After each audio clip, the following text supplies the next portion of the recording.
বন্ধুরা দেখো কত মাছের তেল আমার হাতে, দেখো কি অবস্থা, দেখেছো? মাছের ডিম, তেল সব একসাথে হয়ে দেখো কি অবস্থা হয়ে রয়েছে।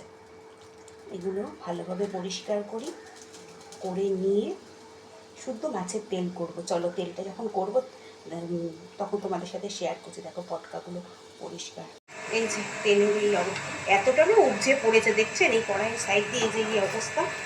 আমি তাড়াতাড়ি করে গ্যাস বন্ধ করে দিয়ে আমি যে না, বন্ধুদেরকে দেখাচ্ছি আগে, আগে বলছি বন্ধুদেরকে পরে দেখাচ্ছি, আগে এটা নিভিয়ে রাখি। দেখো কতটা তেল বেরিয়েছে, দেখো। চলুন এই তেলটা দিয়ে আমরা এই যে গরম গরম ভাত মজা করে খাই। তার সাথে রয়েছে কাঁচা লঙ্কা আর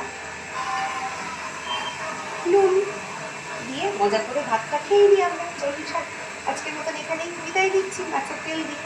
টাটা।